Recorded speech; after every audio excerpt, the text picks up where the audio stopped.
안녕하세요. 돈 넘치는 게 믿음의 가족 여러분. 6월 3일 화요일 아침입니다. 오늘도 여러분의 삶의 자리 가운데 하나님께서 위로부터 부으시는 기쁨과 또 행복이 충만하고 넘치고 더 넘치게 되기를 주님의 이름으로 축복해 드리겠습니다. 이번 6월은 우리가 매일 성경에서 역대기의 말씀, 특별히 역대상의 말씀을 함께 이제 묵상하게 되었는데요. 앞부분에 굉장히 길게 족보와 또 명단이 등장하는 걸 우리가 읽을 수 있습니다. 오늘은 여러분들과 함께 그 본문의 말씀이 3장과 4장인데 그 말씀을 묵상하기 전에 여러분들이 역대상의 말씀을 묵상할 때 알아두시면 좋을 말씀의 깊이나 또 말씀을 보는 눈을 열어드릴 수 있는 역대기에 우리가 기본적으로 알고 있어야 할 부분들을 좀 함께 나누었으면 좋겠습니다.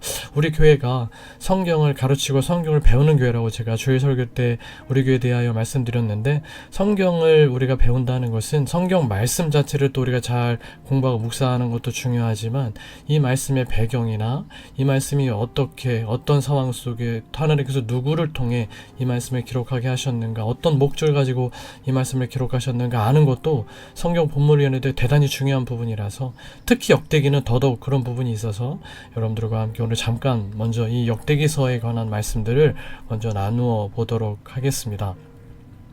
이 역대기라는 말은 역대상하인 것이죠.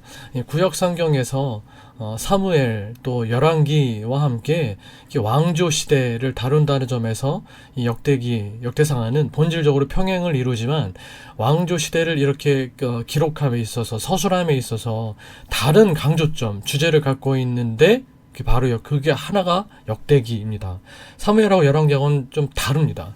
원래 역대기는 상과 하로 나눠진 것이 아니었고 하나의, 옛날 그게 두루마리였잖아요. 이게 두루마리였는데 이게 이제 헬라어 성경으로 이제 번역이 되면서 솔로몬 왕의 즉위를 중심으로 성경을 역대상, 역대하 두 권으로 나눴고 그것이 오늘까지 이어지게 된 것입니다.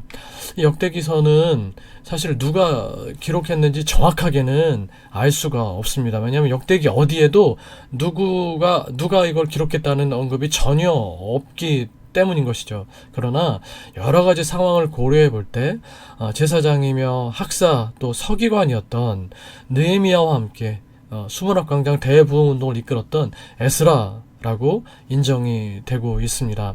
이 역대기의 기록 연대는 에스라가 바로 그때 느헤미야 시대 같이 사역했던 분이니까요. 고맙대인 걸 알 수 있죠. 고레스 칙령까지 기록되어 있는 것으로 봐서 역대기에는 이 포로기 이후가 분명하고, 대부분의 학자들은 2차 포로기한, 그러니까 에스라가 백성들을 데리고 돌아왔을 때, 그리고 3차 포로기한 사이, 그러니까 느헤미야가 돌아오기 전 그 어느 시점으로 생각을 하고 있습니다. 이것은 구약 성경 전체에서 역사적인 연대나 기록 연대를 보았을 때 가장 나중에 위치하기 때문에, 우리말 성경은 좀 달리 히브리 성경에는, 우리말에는 구약 성경 맨 마지막 성경이 말라기잖아요. 히브리어 성경에는 역대기가 기록되어 있어요. 역대기가 위치하고 있어요. 이게 의미가 있는 게 있는데, 역대기는 우리가 1장에서 보면 아담으로부터 시작된 사실 온 인류의 역사라고 해도 되죠. 온 인류의 역사, 그리고 그 중심 가운데 있는 이스라엘 역사 전체의 족보와 또 왕조 시대, 또 왕조 시대도 통일왕조가 있고 남북왕조로 나눠지게 되고, 포로기, 또 포로 귀환 시기까지 다 기록하고 있는 역사서인데, 이런 역대기가 구약의 가장 마지막에 위치함으로써 아담으로부터 이 구약의 모든 역사가 끝나고 곧바로 마태복음으로 이어진다는 거거든요. 이 신약이 예수님에게까지 직접 연결된다라는 의미도 있습니다. 구약의 맨 마지막 역대기 끝나고 난 후 바로 시작되는 마태복음 1장엔 또 뭐가 나오나요? 아브라함과 다윗의 자손 예수 그리스도의 계보라, 족보라로 시작되는 예수님의 족보가 등장하잖아요. 그래서 예수님의 탄생까지 연결되는 하나님의 구속의 역사의 거대한 흐름을 볼 수가 있는 것이죠. 성경의 위치에 따라서 이렇게 성경을 대하는 수 있는 태도가, 또 이 관점이 달라질 수가 있는 거죠. 예수님의 탄생으로 이어지는, 아담으로부터 시작돼서 예수님의 탄생까지 이어지는 게 역대기에서 마태복음으로 이어진다는 게 이거 자체가 또 굉장한 우리에게 통찰력을 주시기도 하는 것입니다. 역대기는 그래서 어떤 면에서 볼 때 그냥 이스라엘 역사를 그대로 그냥 역사서로서 기록한 게 아니라 하나님의 구속의 역사로 기록했다. 하나님의 인류 구원을 위한 하나님의 역사를 중심으로 해서 이 역사를 기록했다. 그래서 예수님에게까지 이어지게 되는 역사이다 라는 걸 여러분 염두에 두시면 역대기를 보는 눈이 달라지리라 생각합니다.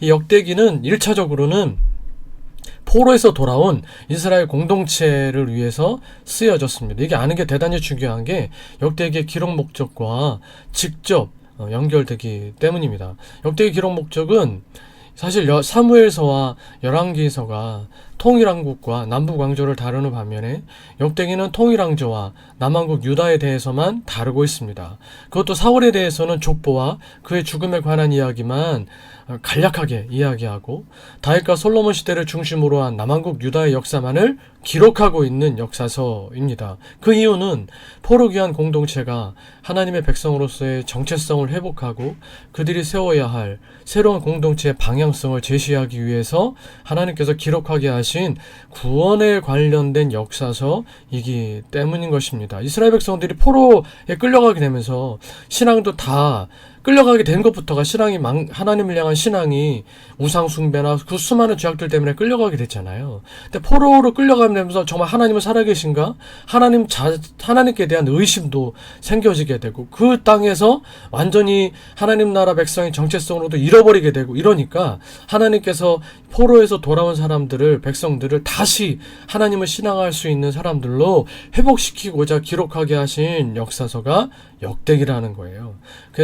그래서 열왕기상하는 이 바벨론 포로 생활 중에 기록돼서 왜 선택된 하나님의 백성이 망했는가라는 질문에 대한 답으로 쓰여진 역사서, 왜 나라가 멸망했고 그들이 왜 포로 생활을 해야 되는지를 알게 주어야 했다는 것, 그래서 그들이 포로로 끌려간 거, 나라가 멸망한 거, 이걸 억울해하거나 하나님이 왜 그러세요? 라고 하나님 원망하지 못하도록 하나님 앞에 조상과 그들의 죄에 대해 철저히 회개하도록 자신들과 하나님의 관계를 재정립하여 미래에 대한 희망을 갖도록 하기 위해서 열왕기서는 조상들과 그들의 죄를 낱낱이 고발해야 됐지만 역대기는 이제 포로에서 돌아온 백성들을 향해서 쓰여진 역사서잖아요.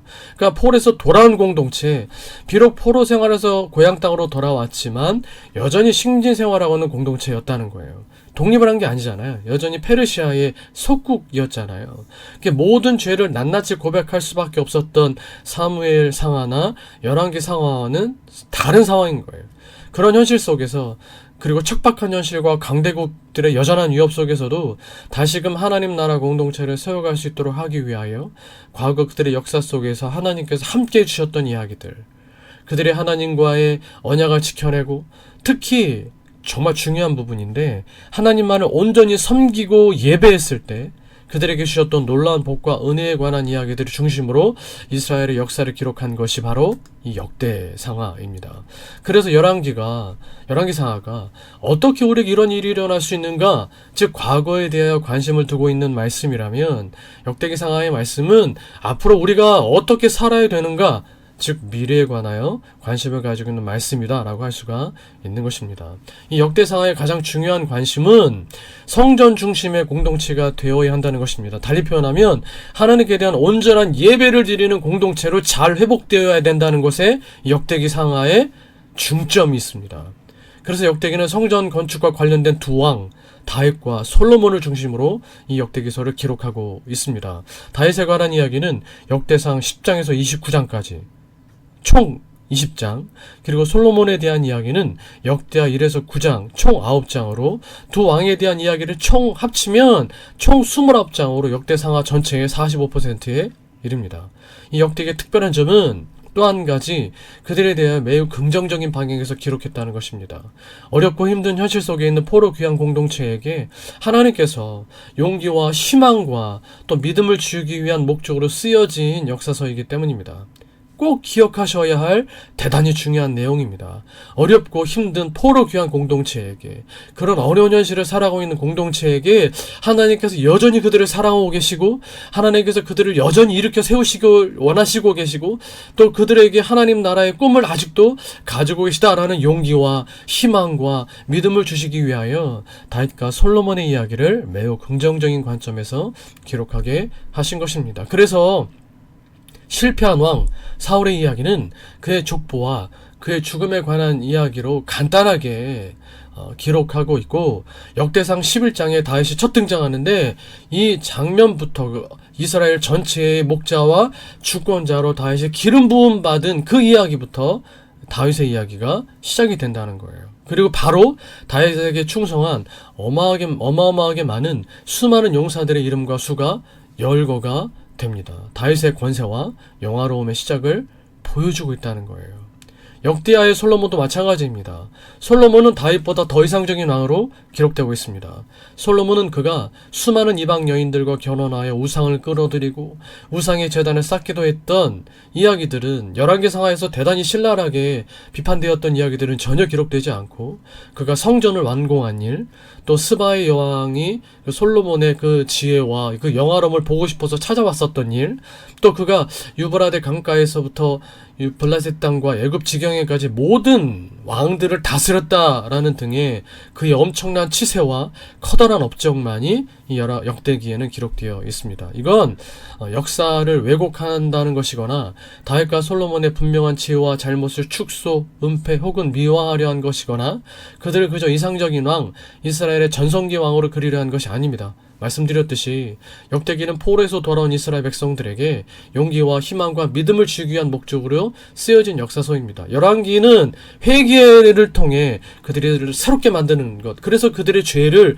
분명하게 고발해야 됐지만, 이 역대기는 그렇게 회개를 지나온 고통 가운데 있던 하나님의 백성들을 다시 귀환시키셔서 그들을 다시 일으켜 세우시는 용기와 희망과 믿음을 주기 위한 목적으로 쓰여졌기 때문에 다윗과 솔로몬의 긍정적인 면을 중심으로 역대기가 기록되어 있다라는 것이죠. 역대기서에서 중점적으로 다뤄지고 있는 다윗과 솔로몬, 그들은 그냥 이스라엘의 2대 임금, 3대 임금이라는 것보다 이스라엘의 역사상 가장 위대한 왕이며 이상적인 왕으로서 포로 귀한 공동체가 다윗처럼 성전 재건을 준비하면서 충실히 하나님을 섬기면, 또 솔로몬처럼 하나님의 성전을 완공하고 하나님을 예배하는 공동체가 되면 약속을 충실히 지키시는 신실하신 하나님께서 다윗과 솔로몬 시대처럼 다시금 이 포로 귀한 공동체를 보살펴 주실 것이라는 믿음과 희망을 고무시키려는 목적으로 하나님께서 에스라를 통해 그런 긍정적인 모습을 중심으로 기록하게 하셨던 것입니다. 결론적으로 이 역대기상하는 중요한 목표가 있는데, 성전 회복에 대한 희망을 제시함으로써, 무슨 얘기냐, 예배 회복 대한 희망을 제시함으로써 역대기의 막을 내리는 것을 볼 수가 있습니다. 역대기의 맨 마지막 구절인 역대하 36장 23절에 보면, 바사왕 고레스가 이같이 말하노니 하늘의 신 여호와께서 세상 만국을 내게 주셨고 나에게 명령하여 유다 예루살렘의 성전을 건축하라 하셨나니 너희 중에 그의 백성된 자는 다 올라갈지어다. 너희 하나님 여호와께서 함께 하시기를 원하노라 하였더라. 역대기의 가장 마지막 구절이 고레스의 이 칙령으로 끝난다 하는 것은 이스라엘이 포로라는 절망적인 상황이 마지막이 아니라 새로운 희망이 그들에게 놓여있음을 나타내고 있는 것입니다. 하나님의 손길은 절망에서, 징계에서 멈추지 않습니다. 너희 중에 그의 백성된 자는 다 올라갈지어다. 너희 하나님 여호와께서 함께 하시기를 원하노라 하였더라 라는 칙령에 따라 고향 땅으로 돌아올 수 있었던 포로 귀한 공동체는 이제 믿음 안에서 용기를 내어 성전을 재건하고 성전 제사를 회복해야 합니다. 예배를 회복해야 합니다. 이제 새로운 시대는 다윗 계통의 왕이 와서 통치하는 시대가 아니라 하나님이 진정한 왕이 되셔서 통치하시는 새로운 신앙 공동체를 만들어야 했기 때문입니다. 예루살렘을 중심으로 한 새로운 신앙 공동체, 예배 공동체를 형성해야 한다는 것이 역대기 상하를 통해 하나님께서 포로 귀한 공동체에게 말씀하시는 중심 메시지인 것입니다. 역대기서에서 꿈꾸는 것, 역대기의 기록 목표는 더 이상 왕정 국가의 회복이 아니라 성전을 중심으로 한 신앙 공동체, 예배 공동체 회복과 그 재건이 궁극적인 목표였다는 것입니다. 이제 다윗의 후손으로 오실 예수님을 중심으로 한 새로운 신앙 공동체, 새로운 예배 공동체 회복과 재건, 한마디로 교회를 세우시고자 하시는 하나님의 꿈이 이 역대기에 담겨져 있는 것이죠. 그래서 역대기의 꿈은 오늘 우리에게도 이어지고 있는 꿈입니다. 사랑하는 믿음의 가족 여러분, 우리 자신은 신령과 진리로 하나님을 예배하는 예배자인가요? 우리 더 넘치는 교회 신앙 공동체, 예배 공동체는 하나님 앞에 진정한 예배를 드리고 있는 예배 공동체인가요? 우리는 역대기의 1차 독자, 포로기한 공동체에는 상상도 못했을 은혜를 입은 예배자들입니다. 히브리서 10장 19절 20절 그러므로 형제들아 우리가 예수의 피를 힘입어 성수에 들어갈 담력을 얻었나니 그 길은 우리를 위하여 휘장 가운데로 열어놓으신 새로운 살 길이요 휘장은 곧 그의 육체니라. 그들의 예배는 여전히 성전 제의 중심의 제사였지만 제사장들과 대제사장들을 통한 제사였지만 우리는 어린 양 되신 예수님의 은혜로 휘장이신 그의 몸을 찢으심으로 열어놓으신 그 새로운 길을 따라 휘장을 지나 지성소에까지 나아가 은혜의 보좌 앞에 담대히 나아가 하나님을 예배할 수 있는 놀라운 은혜를 입었습니다. 이 귀하고 놀라운 은혜를 우리가 늘 기억하면서 하나님을 온전히 예배하는 예배자, 하나님께서 역대기 상하에 심어놓으신 오늘 내 우리를 향한 하나님의 기대, 오늘 우리도 품어야 할 하나님께서 우리에게 부어주시고 있는 그 은혜에 대한 희망, 오늘 우리가 포로에서 돌아온 백성들처럼 어렵고 힘들고 절망스러운 삶의 상황을 지난다고 할지라도 여전히 하나님을 예배하고 신실함으로 하나님을 예배할 때 우리를 통해 다시금 하나님의 놀라운 꿈을 계속해 나가시고 하나님 나라 공동체, 예배 공동체를 세우시길 원하시는 하나님의 꿈이 이루어지게 하는 그런 예배자들, 이를 위하여 정말 하나님을 온전히 예배하는 예배자들의 공동체를 세워나갈 수 있는 우리 더 넘치는 교회 모든 믿음의 가족들 다 되실 수 있기를, 여러분들이 역대기를 묵상하시면서 이 꿈과 희망을 가슴에 담고 그렇게 우리 자신들을 하나님 앞에 새롭게 일으켜 세울 수 있는 귀한 예배자들, 하나님을 경외하는 백성들, 하나님의 생명이 흘러넘치는 하나님 나라의 귀한 더 넘치는 교회 백성들 다 될 수 있기를 주님의 이름으로 축복해 드리겠습니다.